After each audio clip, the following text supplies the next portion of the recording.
morning. Good morning. It is my honor to speak here this morning, but I think everyone else heard I was speaking, so they decided, no, not Joel. They're a loss. That's how I'm treated. That video was awesome. It really was, and for me, it kind of put me a little bit more at ease about what I'm talking about this morning. Every time I get up here, I have this nervousness that I try to fight, and it's not my most comfortable thing, as you guys know, but I do it because I can. So I'm going to start off by telling you a little bit of a story about my week, or probably about a week and a half. When we decided that I would be the speaker this morning, I was trying to decide what am I going to speak on. And, you know, I find that God, I think He speaks to everyone in their own way, that only we can sometimes understand, that we're the ones who kind of figure out, well, this is God talking to you. So, in my bathroom, on the tub surround that we have, I have a little calendar. It's a Jeopardy page of the day calendar that Elizabeth got me for Christmas. And we kind of have this game where every day you get a certain amount of points for getting the question right, and you know, we'll see who's got more points, and she won again this week because she cheats, but anyway, she doesn't cheat, she's really smart. But one of the pages, it was last week, it had the book of Exodus was the category, and one of the questions was basically talking about Moses, basically when God turned his staff into this, Moses had to reach out and grab it, and when it turned back from this into the staff.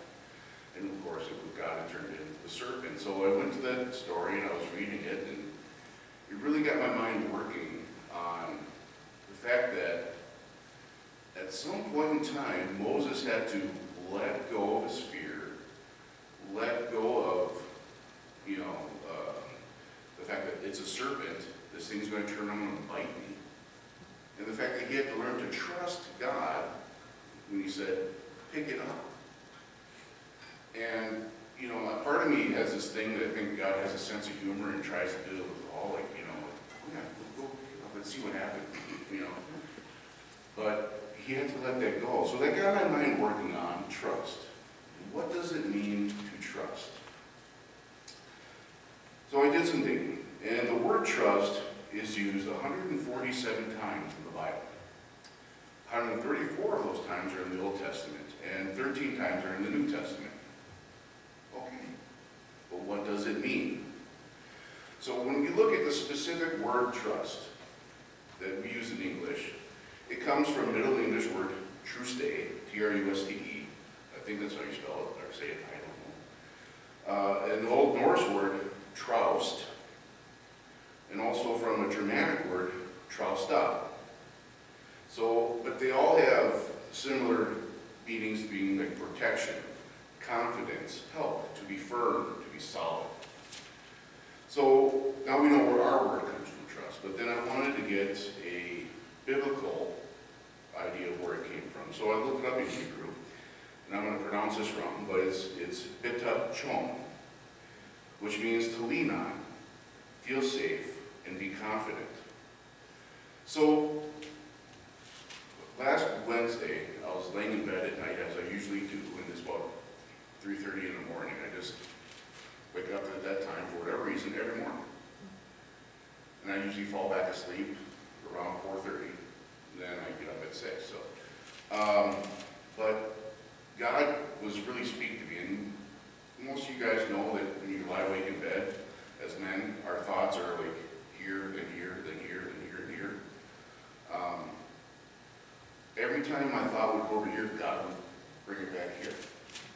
And every time I go over here, He would keep on bringing it back to trust. But I felt He wanted me to dig deeper. And so he kept on saying, yeah, Ryan, that's good, but keep going. Dig deeper.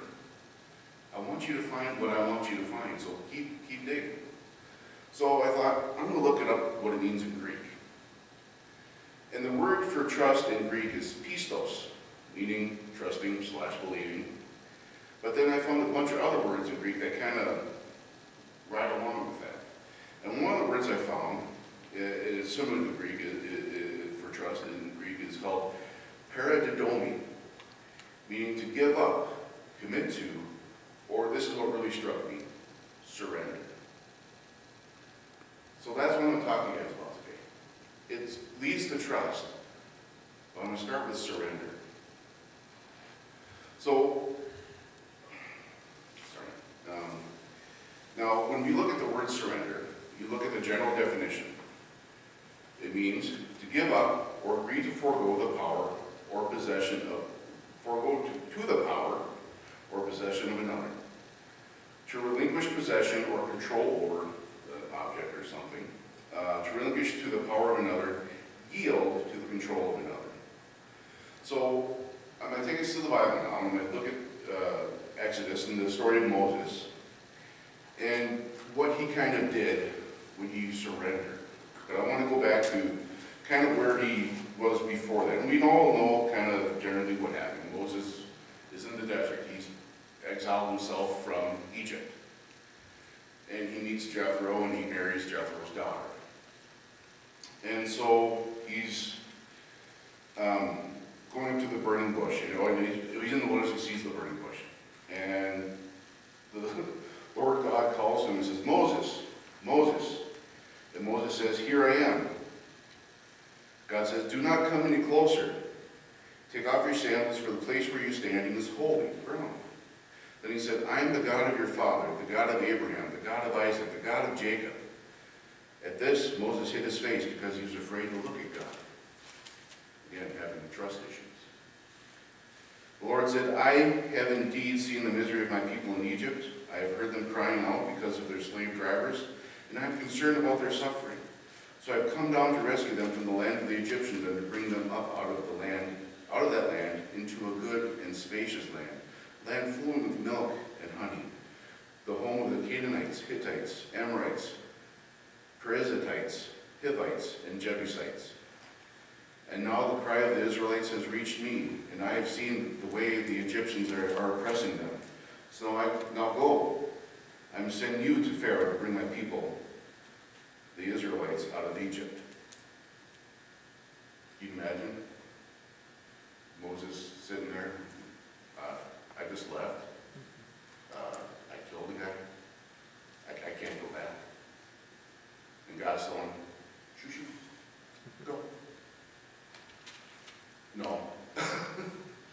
And this is where Moses starts to fight God. And he doesn't, because he doesn't have that trust. He doesn't have that faith yet. But Moses said to God, who am I that I should go to Pharaoh and bring the Israelites out of Egypt? And God said, I will be with you. And this will be the sign to you that it is I who have sent you. When you have brought the people out of Egypt, you will worship God in this mountain. Moses said to God, suppose I go to the Israelites and say to them, the God of your fathers has sent me to you. And they ask me, what is his name? Then what shall I tell them? God said to Moses, I am who I am. This is what you are to say to the Israelites. I am has sent you. God also said to Moses, say to the Israelites, the Lord, the God of your fathers, the God of Abraham, the God of Isaac, the God of Jacob, has sent me to you. This is my name forever, my name by which I am to be remembered from generation to generation. And he goes on and he keeps on kind of trying to encourage Moses. And Moses comes out again and says, what if they don't believe me or listen to me?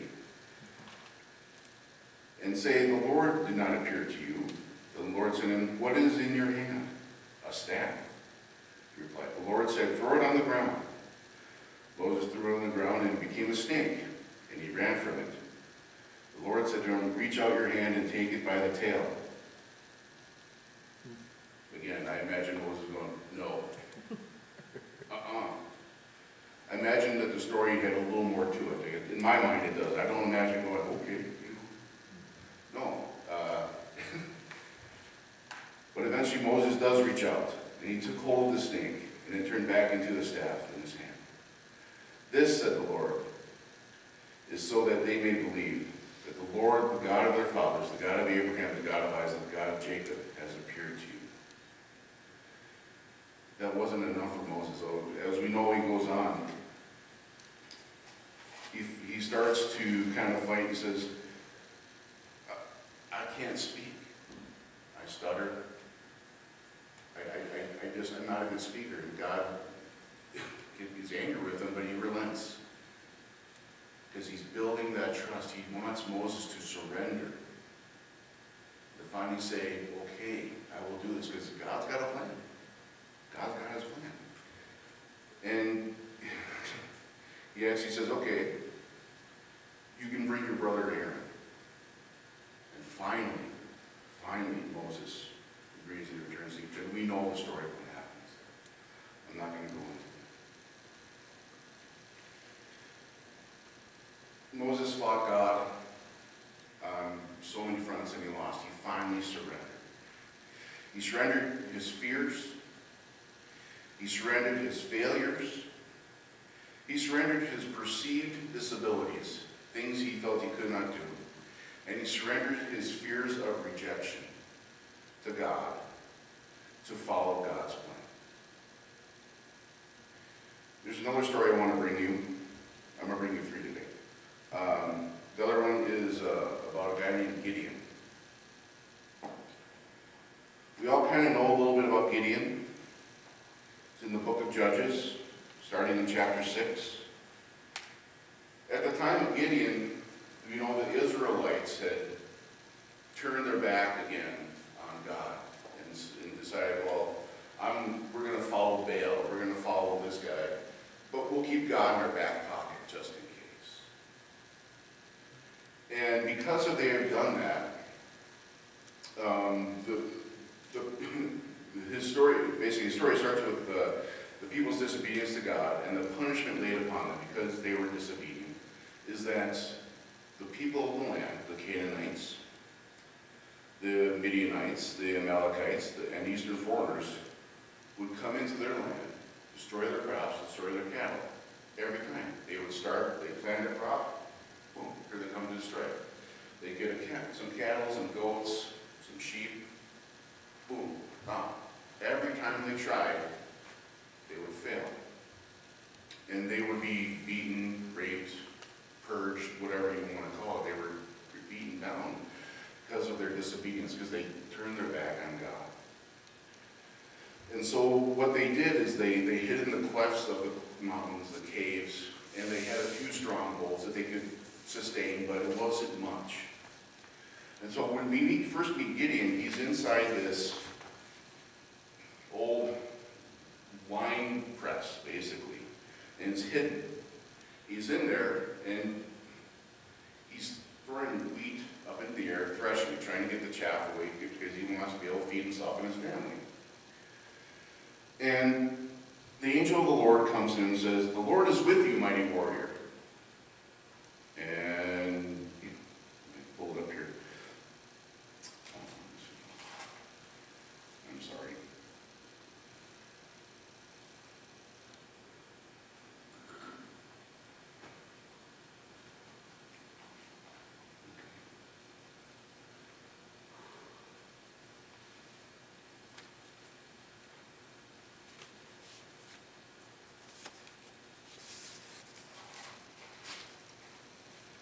But Sir, Gideon replied, "If the Lord is with us, where are all his wonders that our fathers told us about when they said, did not the Lord bring us out of Egypt, but now the Lord has abandoned us and put us into the hand of Midian?" The Lord turned to him and said, "Go in the strength you have and save Israel out of Midian's hand. Am I not sending you?" "But Lord," Gideon said, "how can I save Israel? My clan is the weakest of Manasseh, and I am the least of my family." So again, you see a man who's fighting. He doesn't trust. The Lord answered, "I will be with you. You will strike down all the Midianites together." Gideon replied, "If now I have found favor in your eyes, give me a sign that it is really you talking to me. Please do not go away until I come back and bring my offering and set it before you. So again, you see a man who's decided he's going to test God. And God said, okay, I will wait until you return. So Gideon went and prepared a young goat and an ephah of flour and a basket made bread without yeast, putting meat in a basket and broth in a pot. He brought them out and offered them to the Lord under the oak. The angel of God said to him, take the meat and unleavened bread and place them on this rock and pour out the broth. Gideon did so. With the tip of the staff that was in his hand, the angel of the Lord touched the meat and the unleavened bread. Flame flared up from the rock, consuming the meat, the bread, and the angel of the Lord disappeared. When Gideon realized that it was the angel of the Lord, he exclaimed, "Ah, sovereign Lord, I have seen the angel of the Lord face to face." The Lord said to him, "Peace, do not be afraid. You are not going to die." So Gideon built an altar to the Lord there and called it, "The Lord is Peace." To this day it stands in Ophrah, the land of the Perizzites. That same night the Lord said to him, "Take a second bull from your father's herd, the one 7 years old, tear down your father's altar to Baal and cut down the Asherah pole beside it.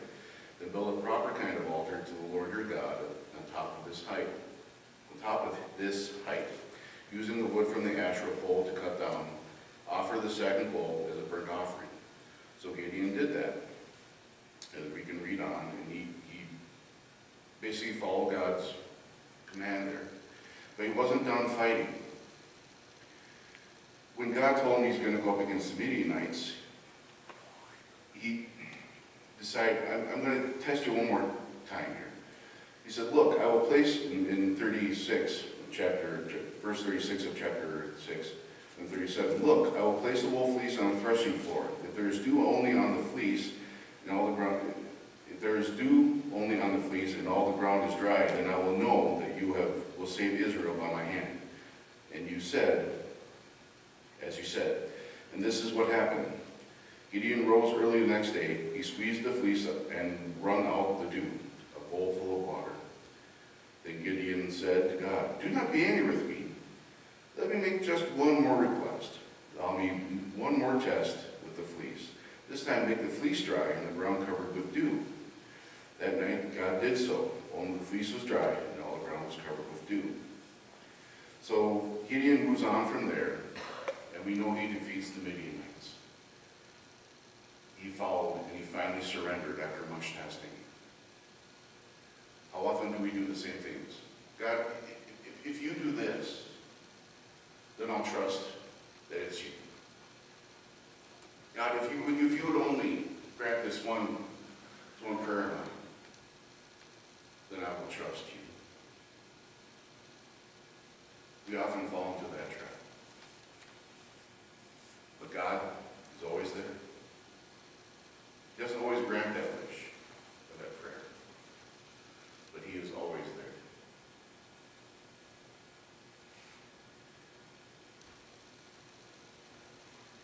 Now because Gideon had finally surrendered to the will of the Lord, that through that submission and his faith, God worked through him to defeat his enemies and restore Israel to God for 40 years. Powerful what happens when you submit to God. Powerful things happen. The last illustration I want to bring you is that of Jesus. Now last week we all celebrated Easter. Christ was raised from the grave. Not even death could hold him.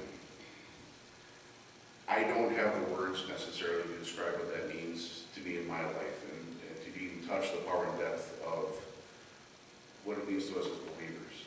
I'm not going to try. But I'm going to back up from the crucifixion. Prior to his arrest, I'm going to go to the garden. And I'm going to go look at two different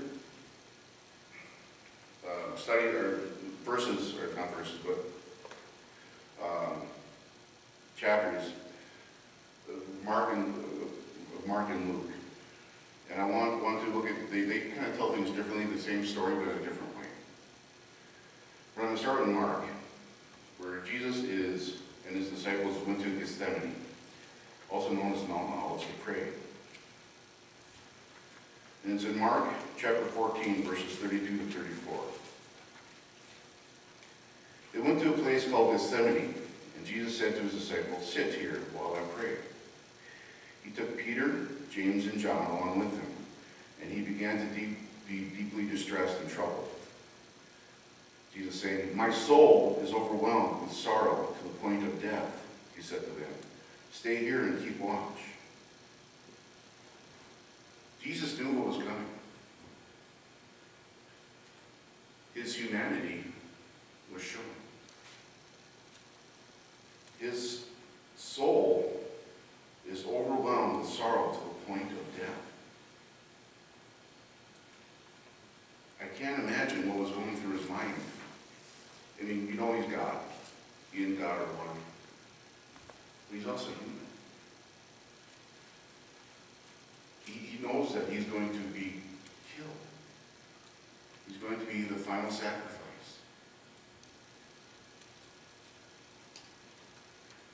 I'm going to read from Luke, the same account.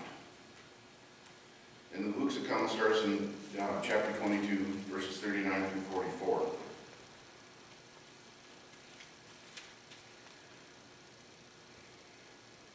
Jesus went out as usual to the Mount of Olives, and his disciples followed him. On reaching the place, he said to them, "Pray that you will not fall into temptation." He withdrew from them a stone's throw behind them, knelt down and prayed. "Father, if you are willing, take this cup from me." He doesn't, his humanity is coming out. He's saying, I don't know what I can do with this. Then in the same moment, he says, "Yet not my will, but yours be done." Goes on, an angel from heaven appeared to him and strengthened him. And being in anguish, he prayed more earnestly, and his sweat was like drops of blood falling on the ground. Have you ever prayed so hard you began to sweat? And you sweat like you're about to bleed, like blood flowing. There are some accounts that say that he actually did bleed. That he actually prayed that hard. Was so distressed about what was going to happen that he actually bled. I can't imagine God sitting up in heaven, listening to his son pray that prayer. The moment he says, "Take this cup from me. If there's any possible other way, take that cup from me." And being a father of two boys, my boys were sitting there praying that prayer. I would do anything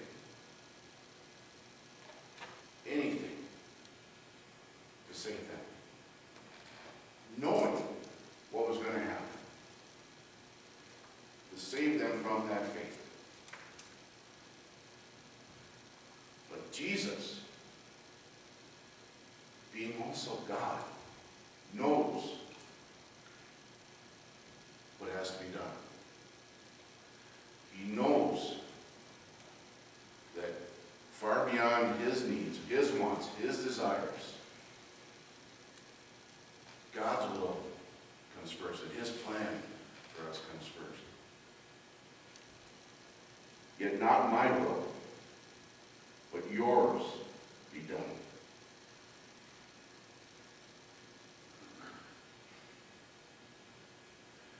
Jesus surrendered. He gives us the ultimate look at what it means to surrender. He knows that he's going to be struck. His bones are going to be broken. Flesh is going to be ripped from his body. He's going to be spat on. He's going to be nailed to a tree. He's going to die. He also knows he's going to be raised again. But the human side of me cannot fathom going through all that. But the worst part about it is, the same people who applauded him, who praised him will be the same ones calling for his death. Calling him out. I can't imagine that pain. He's going to be betrayed. But yet he knows. And yet he surrenders. At any point in time, he could have stopped it all and said, no. Yet he said, Abba, Father, everything is possible for you. Take this cup from me, yet not what I will, but you will. It leads me to believe that in order to trust, in order to bring what comes, what's going to come, fulfill God's will, you must first surrender. That's where trust starts. Let go of your fears. Let go of your shortcomings. Let go of your pain. Surrender. Wave your white flag. And give it to God. And see what he will do.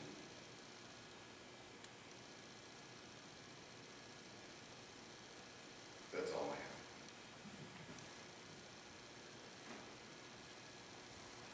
I thank you for the opportunity to come here and share that. I hope you're blessed by it. I hope you guys appreciate that. Like I said, this journey was a pretty cool one for me this week. I had a tough time choking up here when I thought about my boys. God took me on this awesome trip. And yesterday I cried pretty hard when I thought about it. But I know God's plan. I know his will. And I'm probably going to keep fighting. I'm probably going to keep on finding ways, but God. And I know God's going to say, okay, now do this.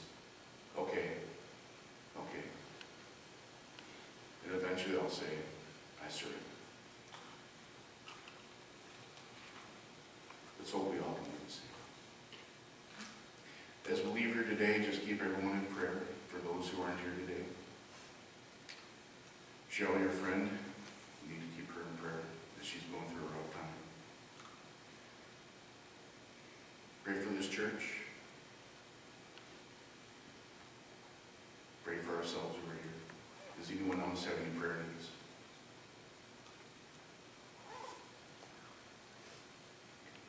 There is some fellowship here at the end here. Please join us in fellowship.